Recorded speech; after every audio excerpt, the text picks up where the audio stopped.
अस्सलाम वालेकुम। पाकिस्तान के बदहाल शहर कराची से मैं हूं मसूद रज़ा। आज यकीनी तौर पर एक ऐसा दिन है जिसमें सब की नज़रें डस्का पे लगी हुई हैं और डस्का की खबर भी यहाँ आज हम डिस्कस करेंगे। इसके अलावा हम बात करेंगे आज जहांगीर तरीन साहब जो अदालत में पेश हुए और उन्होंने शो ऑफ पावर किया कि उनके साथ कितने MPAs और MNAs मौजूद हैं, और साथ साथ ये भी बात करेंगे कि हुकूमत ने फिर ये फैसला किया है कि स्विस केसेस से जो बंद कराए गए थे उसकी इंक्वायरी शुरू की जाए। और ये मामला हुआ था 2011 से 2017 के दरमियान जब नून लीग की और पीपल्स पार्टी की हुकूमत थी। डस्का के जो इलेक्शन है, बाई इलेक्शन, ये दूसरी मरतबा हुए। रवां साल ही फरवरी में यहाँ पर पहली मरतबा बाई इलेक्शन हुआ था और उस दिन बदतरीन बद इंतज़ामी देखने में आई थी। 2 लोग जान से गए थे, पुरतशद्दुद वाक़यात हुए थे, हवाई फायरिंग के वाक़यात थे और एक अफरा तफरी का आलम था।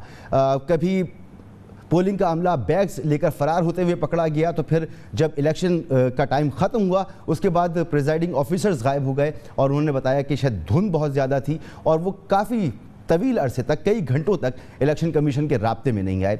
नून लीग ने यह मुतालबा किया था कि इस पूरे हल्के में दोबारा इलेक्शन कराए जाए, जबकि तहरीक इंसाफ का मानना यह था कि यहाँ पूरे हल्के में इलेक्शन नहीं कराए जाए बल्कि उनके जो उम्मीदवार थे अजद मलही साहब, उनका नोटिफिकेशन जारी किया जाए कि वो फतह याब हो चुके हैं। बहरहाल पूरा एक कानूनी प्रोसेस चला और उसके बाद ये फैसला किया गया कि यहाँ बाई इलेक्शन होंगे और फिर आज की तारीख में यहाँ बाई इलेक्शन हुए। आज के जो इलेक्शन थे वो खासे स्मूथ थे, इस पर तारीफ़ करनी चाहिए इलेक्शन कमीशन की भी, पंजाब हुकूमत की भी। छोटी मोटी शिकायत ज़रूर रही हैं लेकिन पुरअमन इलेक्शन थे और अच्छी तरह से इलेक्शन हुए। अब तक के गैर सरकारी और गैर हतमी जो नताइज हमारे सामने हैं उसके मुताबिक नौशीन इफ्तिखार जो कि नून लीग की कैंडिडेट हैं उनको अच्छी खासे मार्जिन के साथ लीड लिए हुए हैं और अजद मलही साहब जो हैं वो उनके पीछे हैं। अभी ये गैर सरकारी गैर हतमी नताइज हैं, देखना होगा कि फ़ाइनल नतीजा क्या आता है और ये जो नतीजा है प्रोग्राम के दौरान आपको स्क्रीन पर मुसलसल नज़र आता रहेगा।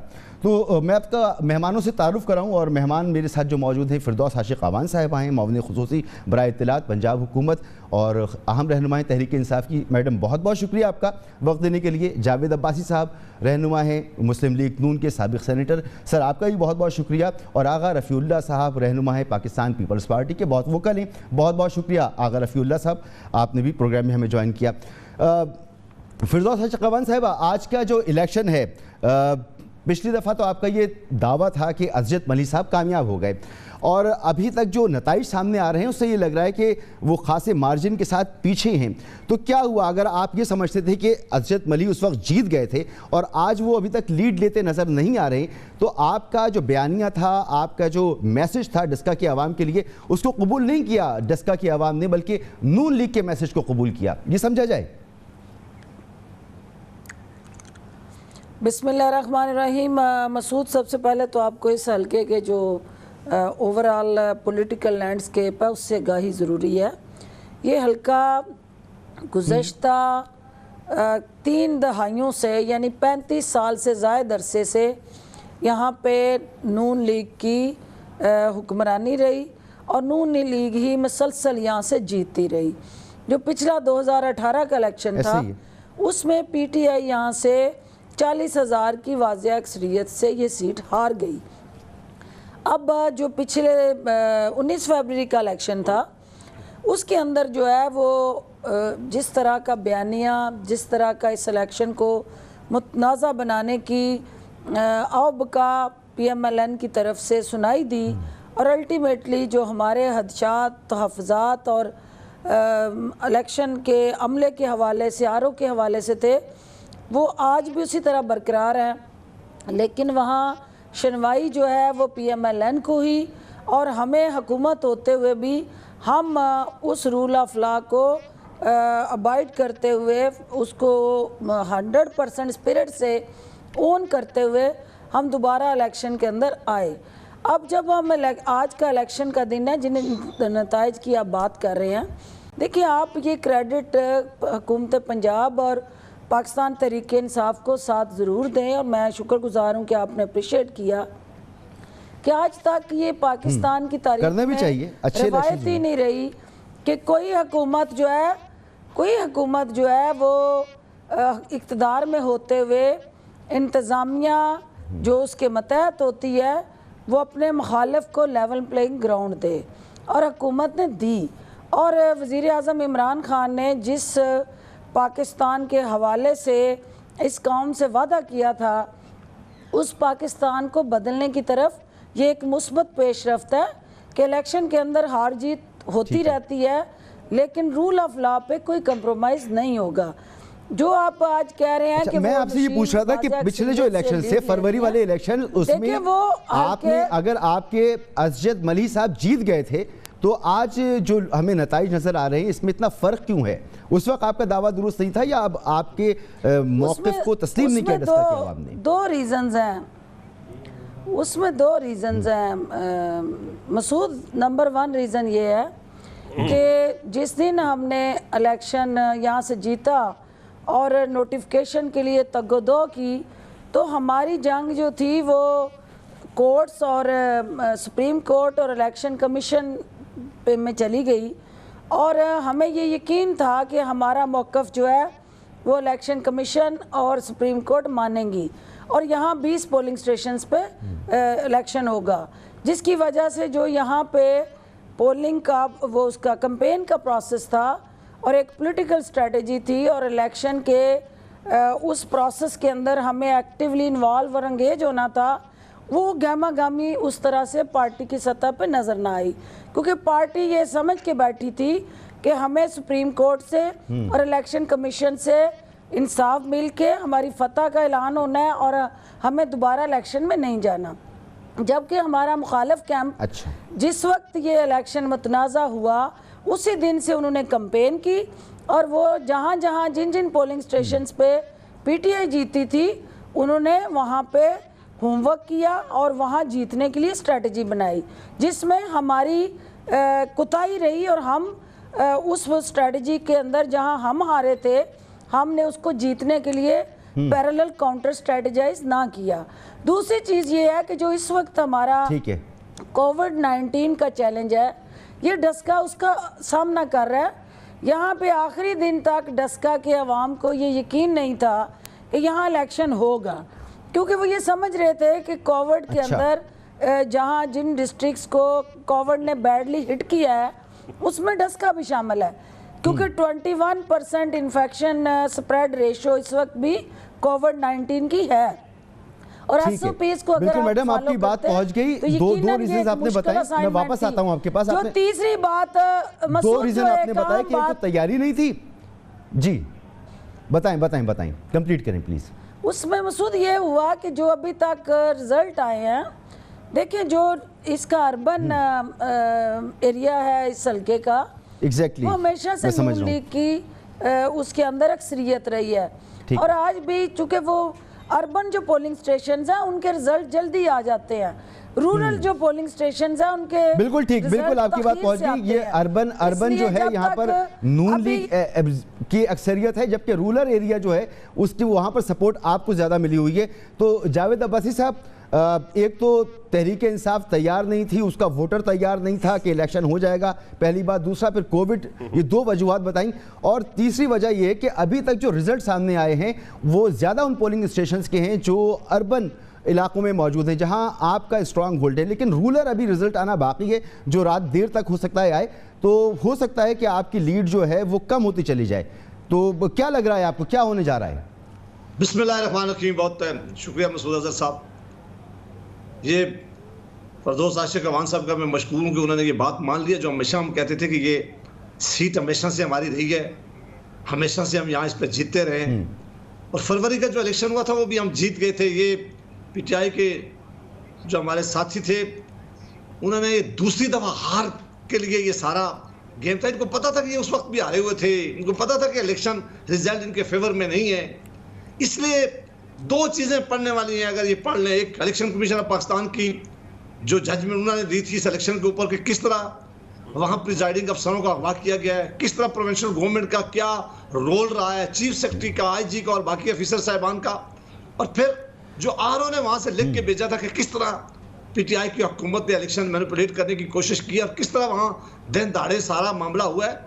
उस वक्त अगर ये हार मान लेते, ये सारा काम न करते, तो आज इनको ये दोबारा हार न होती है। इनफैक्ट ये दो दफा आ रहे हैं इस मामले में। अच्छा, आज तो आप इस बात पर तैयार है ना, एग्री है ना, मान रहे हैं ना कि आज का इलेक्शन बड़ा स्मूथ है और बहुत अच्छा है? देखिए, उस वक्त भी इलेक्शन में सबसे ज्यादा जो चिल्लाया और हाय क्राई की इन्होंने शुरू की है, वहाँ चूंकि हमारे पास तो वाज़ेह अक्सरियत थी। उस दिन भी हम कह रहे थे कि बावजूद इसके ये अगर प्रिजाइडिंग ऑफिसर साहिबान को अगवा न करते, उनको न ले जाते, अब अदालत में भी कह दिया, मैं नहीं कहता, मेरा तो ये कहेंगी कि ये तो पार्टी है, मैं कह रहा हूँ कि जो इलेक्शन कमीशन की जजमेंट आई और फिर सुप्रीम कोर्ट की जजमेंट आई है, इलेक्शन कमीशन ऑफ पाकिस्तान पे प्राइम मिनिस्टर साहब इतने खफा हुए हैं कि उन्होंने अपने वज़रा को कहा कि जाएं और इलेक्शन कमीशन के खिलाफ प्रेस कॉन्फ्रेंस करें, और आपने देखी, आपने कवर की है। उन्होंने कहा कि ये एक आईनी अदारा था और न सिर्फ अपनी ज्यादा उनकी नाराजगी का इजहार किया, बल्कि उनसे डिमांड किया कि आप रिजाइन करके चले जाएं। ये पाकिस्तान की तारीख में रिजाइन कर दें, बिल्कुल ऐसा किया था। सिटिंग प्राइम मिनिस्टर और सिटिंग कैबिनेट जाकर अपने एक आईनी अदारे के खिलाफ प्रेस कॉन्फ्रेंस करे। हमें यकीन था कि पंजाब में अल्हम्दुलिल्लाह हमारी पहले भी अक्सरियत रही है, आप भी है, पाकिस्तान के हवाम को पता है। और आज इसका जो फैसला इसलिए आप नहीं बता रहे, आज के इलेक्शन पर मुतमईन हैं आप? एक जुमला कहने दें, लोग सूबाई हुकूमत से और मरकजी हुकूमत से नाला आए हैं, ये डिलीवर करने में नाकाम हो गए हैं। जो आज गुर्बत है, जो आज बेरोजगारी है, जो आज ज्यादा अनएम्प्लॉयमेंट है, जो गवर्नेंस के इशू हैं, जो चीनी में, ये तो खुद इन्होंने इंक्वायरी शुरू किया, चीनी और गंदम में और जनाब जो है पेट्रोलियम में और दवाइयों में जो अरबों रुपए के घपले हुए हैं, उसके खिलाफ आज वहाँ की आवाम ने फैसला दिया है। और प्रोविंशियल गवर्नमेंट वो कह रहे थे, यहाँ खैबर पख्तूनख्वा में बाई इलेक्शन में भी हमने इनको शिकस्त दी कि वहाँ हुकूमत की हमारी हुकूमत नहीं है, क्योंकि इस वक्त पाकिस्तान के लोग जो हैं, जो पीटीआई जो स्लोगन लेके आई थी, जो नारा लेके आई थी, जो वज़ीर आज़म साहब हमेशा कहा करते थे कि हमारी हुकूमत आई थी सबसे बेहतर में इकानमी करेंगे, कीमतें नीचे लेके जाएंगे, बेरोजगारी खत्म करेंगे, लोगों को नौकरियां के लिए लोग बैरून ममालिक से आएंगे। अब्बासी साहब, इलेक्शन कैसा है आज का? देखिए, इसमें उक्का दुक्का जरूर चीजें हुई हैं, लेकिन बहरहाल हमें यकीन है कि इंशाल्लाह ये शिकस्त पीटीआई तस्लीम करेगी और ये इसको हम आगे फिर लेके जाएंगे, ताकि इलेक्शन में इतनी जरूरत होनी चाहिए कि हार और जीत का वो एक्सेप्ट करना चाहिए। आज का इलेक्शन मजमूई तौर पर तो कई चीजें ऐसी हुई हैं जिनके लिए दिन को निशानदेही होती नहीं है। मैं थोड़ा सा इसमें ऐड करना चाह रही हूँ। डॉक्टर साहब, मैं मुकम्मल अब्बासी साहब की जो इस वक्त रिजॉल्व है, अब्बासी साहब मुकम्मल कर लें, अब्बासी साहब को मुकम्मल कर लेने दें। इस वक्त डॉक्टर साहब आप अपना टाइम लें जी पूरा। तो हम ये कह रहे थे कि इस वक्त ये इलेक्शन पीटीआई की वजह से न सिर्फ पाकिस्तान में पूरी ये बहुत तवज्जो ले गया था, पूरी नजरें थी हर पार्टी की, हर आदमी की, जहां जहां भी बैठा हुआ है, क्योंकि ये क्लेम कर रहे थे और हम कह रहे थे कि ये जो बात कह रहे हैं ठीक नहीं है। किसी तौर पे भी पंजाब की आवाम ने पहले इनको वोट दिया, ना आइंदा देंगे, और वो आज अल्हम्दुलिल्लाह जो हम कह रहे थे वो सच साबित हुआ है। और आप पीटीआई को माफी मांगनी चाहिए पब्लिकली के अभी नहीं हुआ है, अभी ना बगले बिठाए, अभी नहीं फैसला हुआ, अभी अनाउंसमेंट नहीं आई। अभी फैसला नहीं हुआ, जावेद अब्बासी साहब नहीं हुआ। मैं आगा रफीउल्लाह साहब आपके पास आता हूँ। फिरदौस साहब आप जल्दी से मुकम्मल कर लीजिए, मैं फिर आगा रफीउल्लाह साहब के पास जाऊँ। मसूद भाई, मैं ये कहना चाह रही हूँ कि देखें, ये अब्बासी साहब के जज्बात, ये गर्मजोशी, ये उनकी धुआंधार जो तकरीर थी, उसके जवाब में मैं ये कहना चाहती हूँ कि ये अपने दौर में जब से ये इक़्तिदार में रहे, कोई एक ऐसा वाक़या बता दे, कोई एक ऐसा हल्का बता दे कि जिसमें ये इक़्तिदार में थे, ज़िमनी इलेक्शन हुआ और इन्होंने हारा हो, और यहाँ पे इस हुकूमत को और वज़ीर आज़म इमरान ख़ान को ये क्रेडिट दें कि उन्होंने आपको लेवल प्लेइंग ग्राउंड दी है, उन्हें ये क्रेडिट दें कि उन्होंने रूल ऑफ लॉ पे यकीन रखते हुए जो एक आज़ाद रोल था एक हुकूमत का इंतजामिया, आपका बिल्कुल मौक़िफ़ समझ गया। वापस आऊंगा आपकी बारी पर, आप मुकम्मल इस पे बात कीजिएगा। आपका बिल्कुल पॉइंट आ गया, बिल्कुल आ गया। आगा रफीउल्लाह साहब इस बात का क्रेडिट देने को तैयार हैं आप तहरीक इंसाफ की हुकूमत को कि साफ शफाफ इलेक्शन हुए, वो इलेक्शन हार भी रहे हैं तो कह रहे हैं इसलिए हार रहे हैं कि हम लेवल प्लेइंग फील्ड दे रहे हैं, इसलिए नहीं हार रहे कि पहले की हुकूमतों की तरह हम धांधली कर रहे हों और हुकूमती मशीनरी इस्तेमाल कर रहे हों और धोस धांधली कर रहे हों। आप तस्लीम करेंगे आप इस बात को? बिस्मिल्लाहिर्रहमानिर्रहीम। मसूद, बात यह है कि मैं क्या तस्लीम करूँगा, हुकूमत ये तस्लीम कर रही है कि ये इलेक्ट होके नहीं आए थे, ये सेलेक्ट होके आए थे। तो सेलेक्ट में और इलेक्शन में फ़र्क आज पंजाब की आवाम ने वो कहाँ तस्लीम कर रही हैं आगा साहब कि तो आप कहते हैं ये तस्लीम करना ही हो गया कि आप देखें, मेरी बात सुने, आज जो मिनिस्टर साहिबा फरमा रही हैं कि हमने बड़ा पीसफुली माहौल दिया है, ये आज पाकिस्तान की आवाम बिज़ी नहीं है और हल्कों में, पूरे हर सियासी पॉलिटिकल तंजीम अपने मुकम्मल निगरानी में सारी चीज़ें करवा रही है। इनकी हिम्मत नहीं हो पा रही है कि ये जो काम जनरल इलेक्शन में सेलेक्टर और इन्होंने किया है वो अब पॉसिबल नहीं रहा, और कुछ मुझे लग रहा है कि सेलेक्टर भी अब समझ गए हैं कि ये नालायक के काम करने जैसे नहीं है। तो इसलिए मैं नहीं समझता कि पाकिस्तान की आवाम कभी इस किस्म का फ़ैसला करे। और जो 3 सालों की इस, जब आप देखें जिन लोगों ने इनको वोट दिए थे, वो चाहे 2% थे या 5% थे या बहुत कम लोग थे, वो अब हाथ जोड़ के कहते हैं कि हमें घबराने की इजाज़त दें। ये 24 सालों में मसूद नहीं हुआ था कि लाइफ लाइन जो कंज्यूमर होता है ये 50 से 100 यूनिट के, 24 सालों की इस पाकिस्तान के अदवार में कभी भी कीमत नहीं बढ़ी। आज इस दौर में उस गरीब आदमी के ऊपर जो लाइफ लाइन, तो वो क्यों वोट देंगे? वोट देते किस लिए? वोट इसलिए देते हैं कि आप मेरी इकॉनमी की हिफाजत करें, आप मेरे हकूक़ की हिफाजत करें। जब मैं आज एक गरीब आदमी अपने नवाले को तरस रहा है, बिजली को तरस रहा है और दवाइयों को अगर आपकी ये बात मानी जाए तो आज आप रिजल्ट देख रहे हैं, आज के जो रिजल्ट्स हैं उसमें ठीक है मार्जिन तो अच्छा खासा है, लेकिन फिर भी तहरीक इंसाफ अच्छे खासे वोट ले रही है, 50,000 से ऊपर वोट ले चुकी है डस्का में। तो अगर आपकी बात मानी जाए तो हो सकता है आप तो ये बात कह रहे हैं, बहुत से अवाम ऐसे हैं, बहुत से लोग ऐसे हैं जो आपकी इस बात को नहीं मान रहे, अभी भी वोट दे रहे हैं तहरीक इंसाफ को, उस हल्के में दे रहे हैं जहां पर तहरीक इंसाफ नहीं जीती, जो नून लीग का स्ट्रांग होल्ड है।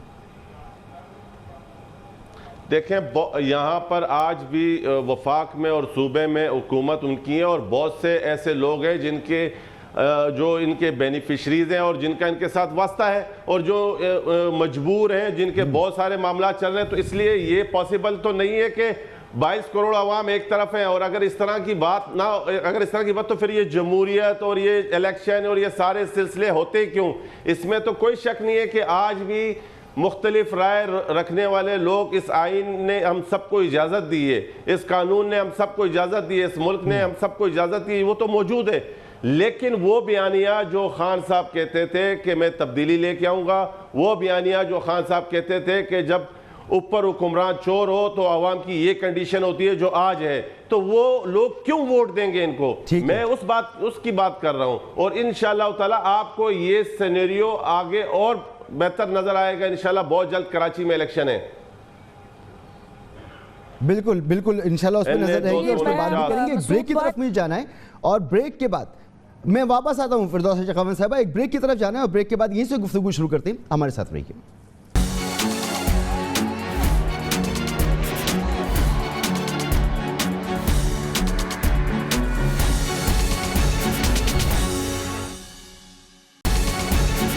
प्रोग्राम में आपको एक बार फिर खुशामदीद। डस्का के बाई इलेक्शन के नताइज मुसलसल आ रहे हैं। प्रोग्राम जब शुरू किया था तो तकरीबन 10,000 की लीड थी नौशीन इफ्तिखार को, नून लीग की जो कैंडिडेट हैं, और PTI पीछे थी, असजद मल्ही साहब पीछे थे। लेकिन ये लीड अब बढ़ते बढ़ते 15,000 तक की पहुँच चुकी है, और नून लीग को यहाँ बढ़तरी हासिल है। अपोजिशन ये मानती है, अगर रफ़ीउल्लाह साहब भी कह रहे हैं, जावेद अब्बासी साहब भी कह रहे हैं कि PTI अवाम में अपनी मकबूलियत खो रही है, और ये ट्रेंड अब आपको नज़र आएगा। क्या ये वाकई मुश्किल की बात है तहरीक इंसाफ के लिए? तहरीक इंसाफ के लिए एक बड़ा चैलेंज है। साथ साथ ये भी कि तहरीक इंसाफ के अंदर एक फॉरवर्ड ब्लॉक की बात होने लगी है, और अपोजिशन इसको भरपूर बढ़ा चढ़ाकर बयान भी कर रही है। आज जहांगीर तरीन साहब अदालत में पेश हुए, उनके खिलाफ मनी लॉन्ड्रिंग की तहकीकात हो रही हैं, उनके खिलाफ और उनकी ख़ानदान के अफराद के खिलाफ। इस मौके पर उनके साथ 22 MPAs और 8 MNAs मौजूद थे। इसको बयान किया है शाहिद खाकान अब्बासी साहब ने कुछ इस अंदाज से। सुनिए ज़रा कि वो कहते क्या हैं। वफाकी हुकूमत जो है वो 7 अफराद की बर्तरी से कायम है। 178 का वोट ऑफ कॉन्फिडेंस लिया था, और 7 अफराद से ज़्यादा MNA जो हैं वो आज जहांगीर तरीन साहब के साथ हैं। इसी तरह सूबाई असम्बली में जो बर्तरी है वो शायद 8 या 10 की है। आज 30 से ज़्यादा लोग जहांगीर तरीन साहब के साथ हैं। तो आज इमरान खान की जो कुर्सी है वो जहांगीर तरीन के हाथ में है। जब एक पार्टी का अपना आदमी, सीनियर आदमी ये कहे कि मुझे दबाने के लिए केस बनाए जाते हैं, झूठे मुकदमे बनाए जाते हैं, और मैं फिर आपसे कहूँगा कि जो जहांगीर तरीन साहब पे मुकदमे बने हैं उनकी ज़रा नौइयत देख लें, किसी का ताल्लुक चीनी से नहीं है। ये सूरत हाल है। तो फिरदौस आशिक अवान साहिबा, एक तरफ नून लीग दर्द सर बनी हुई है, एक तरफ पीपल्स पार्टी है जिसके खिलाफ आप सुइस मुकदमात जो हैं उनकी तहकीकात दोबारा शुरू करने वाली, तीसरी तरफ जहांगीर खान तरीन साहब के केसेस हैं। तो आपको कहीं ना कहीं कॉम्प्रोमाइज़ करना पड़ेगा, नहीं करते तो फिर आपकी हुकूमत कैसे चलेगी? बहुत बड़ा सवाल है ये।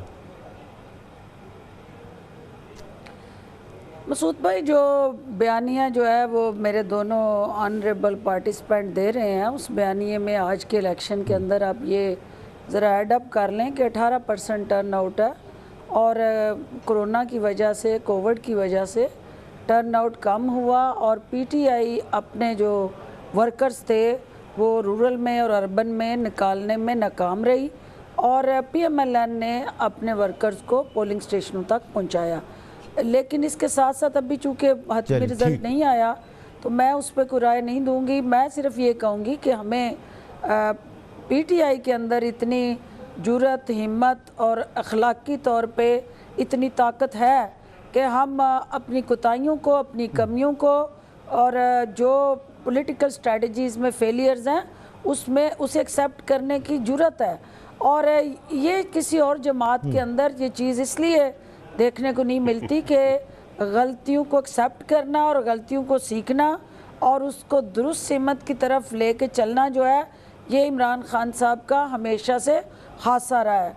जो आपने अभी पार्टी के अंदर की बात की, तो देखिए इमरान खान जिस शख्सियत का नाम है, ना वो आज तक ब्लैकमेल हुए हैं, ना वो किसी के प्रेशर में आए हैं, और ना कोई उनको ज़बरदस्ती किसी तरह से भी प्रेशर में ला सका है। अब जहांगीर तरीन साहब ने जो मुख्तलिफ हमारे एमएनए और एमपीए हजरात के साथ जो है वो अदालत के अंदर पेशियां की हैं, तो देखिए ये जहांगीर तरीन साहब का मुसलसल अज़म और बयानिया है कि वो पीटीआई का हिस्सा हैं, वो पीटीआई के एक अहम तरीन रुकन है, और पीटीआई को इस मुकाम तक पहुंचाने में उनका एक अहम किरदार है और उससे कोई इनकार नहीं कर सकता। मगर वो ये भी तो कह रहे हैं कि उनके खिलाफ साजिश हो रही है और इमरान खान साहब को उन साजिशी अनासिर को खुद बेनकाब करना चाहिए। पार्टी के अंदर लोग मौजूद हैं जो उनके खिलाफ साजिश कर रहे हैं। आपके लिए भी वो मोहतरम है, पार्टी उनके लिए बहुत अहमियत रखती है, तो ये साजिश का जो इल्ज़ाम लगा रहे हैं इस पर आप लोग क्या कर रहे हैं? मसूद भाई, बात ये है कि हर जमात के अंदर ग्रुपिंग भी होती है, हर जमात के अंदर जो है वो लाइकिंग डिसलाइकिंग भी होती है, और ये बता दें मुझे, पीएमएलएन बता दे, क्या इनमें ग्रुपिंग नहीं है? क्या इस वक्त हमज़ा और मरियम का आपस में कोई लीग नहीं चल रही? क्या पीटीआई के अंदर ग्रुपिंग नहीं है कि बिलावल का बयानिया जरदारी साहब के बयानिए से मुख्तलिफ है? जमातों में ऐसा होता है, और ख़ास तौर पे पीटीआई चूँकि बाकी जमातें पीएमएलएन हो या पीपल्स पार्टी हो, ये अब रीजनल जमातें बन गई हैं। पीपल्स पार्टी सिंध तक महदूद रह गई, जो पीएमएलएन थी वो पंजाब के अर्बन एरियाज तक कन्फाइंड थी, और हालिया सेनेट का जो इलेक्शन का रिज़ल्ट था वो आपके सामने था कि बलूचिस्तान केपीके में ना ये पीपल्स पार्टी और ना पीएमएलएन कोई सीट जीत सकी। इसी तरह पीपल्स पार्टी पंजाब से भी कोई सीट ना ले सकी। तो ये इस वक्त वफाक की वाहिद जमात जो है वो पाकिस्तान तहरीक इंसाफ है। अब जब इतनी बड़ी वो जमात है तो उसके चैलेंज भी उतने ही बड़े हैं। जो लेटेस्ट चैलेंज जिसकी आप बात कर रहे हैं उसमें जहांगीर तरीन साहब का जो इस जमात के अंदर एक कलीदी रोल है, उनको वज़ीर आज़म इमरान खान के साथ जो उनसे मोहब्बत है, कमिटमेंट है, उनके नज़रिए के साथ जो वो डट के चट्टान की तरह खड़े रहे हैं, तो उनके तहफ़्फ़ुज़ात और गिले शिकवे भी हैं। तो किसी को अपने लीडर से गिले शिकवे होना, इसका मतलब ये नहीं है कि वो अपनी लीडरशिप ये नहीं है कि वो उनको छोड़ के चला जाएगा। ठीक है, मैं जावेद अब्बासी साहब से जरा पूछूं, क्योंकि जावेद अब्बासी साहब की जमात का ये मौक़िफ़ रहा है कि ये जी जावेद अब्बासी जी आगा साहब बात कर रहे हैं। एक अगर थोड़ा सा मुझे दे दें, अगर जी जी जी, मैंने अगर आपको आप पहले टाइम इजाज़त दिया था, आप दें। बोलिए, आप जल्दी कंप्लीट करें, फिर आऊँगा आपके पास आपकी बारी पर। देखें, मैं आप जैसे फिरदौस आशिक अवान साहिबा फरमा रही हैं कि पार्टीज़ में इख्तलाफात और लॉबिंग होती है और ये जमहूरियत का उसन है, लेकिन जहांगीर तरीन साहब ये नहीं कह रहे। जहांगीर तरीन साहब कह रहे हैं कि मुझ पर केसेस डालकर दबाव डाला जा रहा है और उस प्रेशर, उस दबाव में क्या मकासद हासिल करना चाह रहे हैं, और वो खुल के कह रहे हैं कि मैं इमरान खान साहब के दाएं बाएं जो लोग बैठे हैं वो मेरे खिलाफ साजिश कर रहे हैं और वो मुकदमात बनाने की कोशिश किए जा रहे हैं जो अपने मकासद हल करने चाहिए। ये एक अलहदा बात है कि पार्टीज में मुख्तलिफ लोगों के मुख्तलिफ, देखें, एक घर में मुख्तलिफ मौक़िफ़ हो सकता है, भाइयों के बीच में मुख्तलिफ, लेकिन मैं अपने भाई के खिलाफ झूठे मुकदमे करवाऊं, मैं अपने भाई के खिलाफ किरदार कशी करूं, ठीक है। और अगर मैं उनका जो इल्जाम है बड़ा दोनों बयान एक साथ नहीं हो सकते। स्पेसिफिक इल्जाम है उनका। आगा साहब, मैं आपके पास आपकी बारी पर आऊंगा, बिल्कुल आपका पॉइंट आ गया। जावेद अब्बासी साहब से मुझे ये पूछना है कि जावेद अब्बासी साहब कि इनकी जो हुकूमत है, तहरीक इंसाफ की जो हुकूमत है, वो बैसाखियों पे खड़ी हुई है, वो सिलेक्टर्स के जो है वो सहारे पे खड़ी हुई है। आज शाहिद खाकान अब्बासी साहब कह रहे हैं कि ये तो जहांगीर खान तरीन की जेब में है। तो अब आप फैसला करें कि जहांगीर खान तरीन की जेब में है या सिलेक्टर्स के इशारों पे ये कायम है। तो साबित हो रहा है ना कि ये एक ऐसी हुकूमत है जो चाहे वो जहांगीर खान तरीन साहब की कोशिशें हों, शाह महमूद कुरैशी की कोशिशें हों, एक जमहूरी अंदाज से आई हुई हुकूमत है। एक तो मैं मसूद रज़ा साहब ये बता दूं, जो डॉक्टर साहब ने फरमाया है कि ऐसा नहीं है, ये अगर सिर्फ चीनी स्कैंडल का केसेस होता तो इनकी कैबिनेट में और इनकी हुकूमत में बहुत सारे और लोग भी हैं जिन्हें चीनी कमीशन की जब रिपोर्ट आई तो उनके भी नाम उनमें मौजूद थे।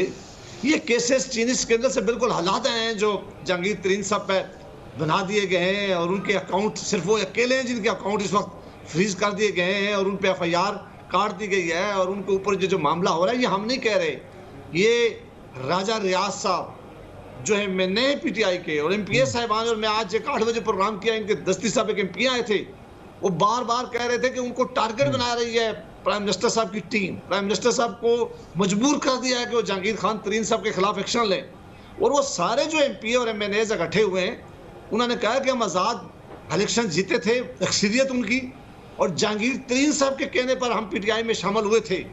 और वो आज चूंकि इमरान खान साहब ने FIA के जरिए जहांगीर तरीन साहब पे ये केसेस बनाए गए हैं, जहांगीर तरीन साहब कहते हैं कि आज उन्होंने आज अपनी बात में खुद की है कि मेरे खिलाफ इस्लामाबाद के अंदर FIR काटी गई है, काटने के बाद वहां भिजवाई गई है लाहौर। वो बार बार कह रहे हैं कि जो टीम FIA की मुकर्रर हुई है प्राइम मिनिस्टर हाउस से उसे फोने आती हैं मुझे टारगेट करने के लिए। ये किसी और पे इल्जाम वो नहीं लगा रहे, वो ये नहीं लगा रहे कि मुस्लिम लीग नून के कहने पर किया जा रहा है, वो ये नहीं कहते कि पाकिस्तान पीपल पार्टी अदालत में गई है तो मेरे खिलाफ ये केसेस हुए हैं। इसका मतलब ये निकला कि जो लोग आज खड़े हैं जहांगीर तरीन साहब के साथ, वो सारे वो लोग हैं जो जहांगीर तरीन साहब के ग्रुप के हैं, उस कैंप के हैं, और उन्होंने प्राइम मिनिस्टर ऑफ पाकिस्तान और उनकी हुकूमत के खिलाफ जो है वो इल्म बगावत बुलंद कर दिया है कि हम जहांगीर तरीन का साथ देंगे, हम उसके साथ खड़े हैं। इसलिए हम कह रहे हैं कि इतनी बड़ी तादाद जो वहाँ बाज़ार लोगों की पहुँच गई है, लगता यही है कि इस्लामाबाद में भी और लाहौर में भी अब उनकी अक्सरियत जो है वो बड़ी खतरे में पड़ जाइए। पता नहीं कल क्या होना है, कल जहांगीर तरीन साहब की मुलाकात होनी है, उनके क्या फैसला है, लेकिन अगर ये मुलाकात हो भी जाए तो ये मामले अब सेटल होने वाले लगते नहीं है। जहांगीर तरीन साहब वैसे कदम नहीं उठाते वो। और अब्बासी साहब, अब ये जहां मामलात आ गए हैं, बड़े स्पेसिफिक इल्ज़ामात हैं जहांगीर खान तरीन साहब के ऊपर, जो केसेस हैं वो बहुत वाज़ेह हैं, सबके सामने मौजूद हैं। इमरान खान साहब अगर पीछे हटते हैं इंसाफ के बयानिए से, एहतिसाब के बयानिए से, तो ये भी मुमकिन नहीं है। जहांगीर तरीन साहब पर दबाव होता है तो ये सूरत हाल है। एक ब्रेक मुझे लेने दें, हम इस वक्त लाइव प्रोग्राम कर रहे हैं, ब्रेक बहुत ज़रूरी है, और ब्रेक के बाद मैं वापस आता हूँ।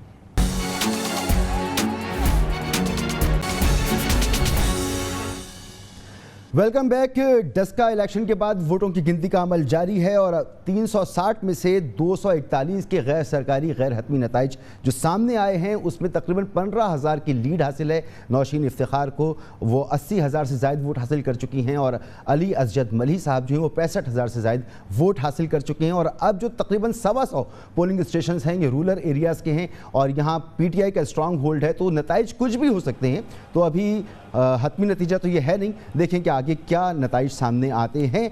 आगा रफ़ीउल्लाह साहब, ब्रेक से पहले बात हो रही थी एहतसाब के हवाले से, जहांगीर तरीन साहब के हवाले से, तो जो इमरान खान साहब इतने सख्त हालात में कि अपोजिशन मुखालिफ है, अपने करीब तरीन साथी जहांगीर तरीन के ख़िलाफ़ वो एहतसाब कर रहे हैं, उनको डर नहीं है कि हुकूमत जाती है तो चली जाए। अब उन्होंने ये फैसला भी कर दिया है कि सुइस केसेस खोले जाएँ, जिसके बादिउल नज़र में जिसके बेनिफिशरी आसिफ अली जरदारी साहब हैं, और ये जो केसेस बंद करने की इंक्वायरी है ये की जा रही है 2011 से 2017 के दरमियान, यानी आपकी हुकूमत थी और फिर पीपल्स नून लीग की हुकूमत थी। तो ये जब शुरू होगा मामला तो किसने दबाव डाला, कैसे केसेस बंद कराए गए, तो ये मज़ीद दबाव होगा अपोजिशन के ऊपर, पकड़ धकड़ शुरू होगी। तैयार हैं आप इसके लिए? इमरान खान साहब तो डरने वाले नहीं हैं, नहीं लग रहे? बिस्मिल्लाह बिस्मिल्लाह बिस्मिल्लाह बिस्मिल्लाह करम है। ये तो बात ये है कि अकाउंटेबिलिटी हमसे ज़्यादा अकाउंटेबिलिटी की जो उसमें रहे तलवार की जद में वो कौन रहा है। हमें पता है कि ये अकाउंटेबिलिटियाँ किस लिए, जिस तरह आज जहांगीर तरीन को दबाने के लिए ये सब हथकंडे इस्तेमाल कर रहे हैं। अगर वाकई में खान साहब इतने ही अकाउंटेबिलिटी के शौकीन हैं तो हटा देना BRT से ये स्टे क्यों रखे हुए हैं, स्टे के नीचे फिर मालम जब्बा, फिर मिलियन ट्रीज, ये सारे केसेस, फिर दवाइयों का स्कैंडल। आप देखें, जब आप अकाउंटेबिलिटी के लिए तैयार हों और आप चोर ना हो तो आप स्टे के पीछे ना छुपें, आप फिर सामना करें, आप कहें कि मैं अदालतों का सामना करने के लिए तैयार हूँ, स्टे लेके इन्वेस्टिगेशन ना रुकवाएं। कुछ दिन पहले तक कहते थे कि जहांगीर तरीन को पकड़ते नहीं हैं, अपनी ATM मशीन को छोड़ा हुआ है, अभी आप कह रहे हैं कि जहांगीर तरीन पर दबाव डालने की कोशिश कर रहे हैं। देखें मसूद रजा साहब, मैं ये नहीं कह रहा कि जहांगीर तरीन ये नहीं दूध के धुले हुए इसको छोड़ दें। मैं ये कह रहा हूं कि जहांगीर तरीन कह रहे हैं कि वो मुझ पर दबाव डाले जा रहे हैं। हमारी बयानी है कि वो तकवीयत कर रहे हैं कि आज अगर अकाउंटेबिलिटी की वाकई में बात होती तो मालम जब्बा, BRT और ये जितने भी स्टे के पीछे छुपे हुए होते, इन सबको फिर खसरो बख्तियार, फिर मुख्तलिफ लोग जो इर्द गिर्द इनके बैठे हुए हैं, उन सब की अकाउंटेबिलिटी होती और हमें पता चलता कि वाकई में ये अकाउंटेबिलिटी पर बिलीव करते हैं। जिस तरीके से इन्होंने आखिरी 2 महीने में पेशावर KPK के MPS को फारिग किया था, इसी तरीके से जैसे खान साहब ने कहा कि NA वाले जो सेनेट का इलेक्शन था नेशनल असम्बली का, और उन्होंने कहा कि मुझे पता है कि वो कौन से MNAs हैं जो बिके हैं, तो वो उनके नाम शो करते और उनको फारिग करते ताकि हमें पता चलता कि वाकई खान ना बिकता है, ना झुकता है, खान बिकता भी है, खान झुकता भी है, और खान अकाउंटेबिलिटी के ऊपर सिर्फ और सिर्फ। फिरदौस हाशिम कमान साहिबा, जी बस अगर एहतसाब की बात है तो फिर ये BRT बिलियन इतनी स्पीड से चलेंगे तो कहीं ना कहीं आपकी गाड़ी टकरा जाएगी, उन पर भी एहतसाब करें ना, स्पीड हल्की करें। बात ये है मसूद साहब के जो बात रफ़ीउल्लाह साहब कह रहे हैं, स्पीड की बात हो रही है, हकीकत ये है कि इस वक्त जो है सबसे ज़्यादा पाकिस्तान तहरीक इंसाफ जो है वो क्राइसिस जो उसके सामने है, नंबर 1 क्राइसिस है कि पाकिस्तान की तारीख़ में किसी हुकूमत को ये जुर्रत नहीं हुई थी कि वो माफियाज़ पे हाथ डाले। और जब से पाकिस्तान बना और ये शुगर मिल्स मालकान मिल के जिस तरह से ख़ुद कीमतें फ़िक्स करते रहे और मार्केट में बेचते रहे, ये पाकिस्तान की तारीख़ में ये पहली अवाम दोस्त हुकूमत है जिसने चीनी की कीमत फ़िक्स की है और एक्स मिल और रिटेल प्राइस पे हर तरह की कानून साजी करके अवाम के हकूक़ का तहफ़्फ़ुज़ करने जा रही है। ज़ाहिर है जब आप माफियाज़ पे हाथ डालते हैं, जो स्टेटस को चैलेंज करते हैं और जो हो रहा होता है वो नहीं होने देते, तो फिर आपके गले में कोई हार नहीं डाल रहा होता, फिर आपके सामने कांटेदार रास्ते होते हैं। मेरे पास खत्म हो गया, माजरत यहाँ पे गुफ्तगू को रोकना होगा। बहुत बहुत शुक्रिया आपका जावेद अब्बासी साहब, आपका बहुत बहुत शुक्रिया आगा रफ़ीउल्लाह साहब, आपका बहुत बहुत शुक्रिया। टाइट रोप पर चल रही है हुकूमत, बहुत चैलेंजेस हैं, अपोजिशन मुनक़सिम है। देखिए आने वाले दिनों में क्या होता है। इजाज़त दीजिए, अल्लाह हाफ़िज़।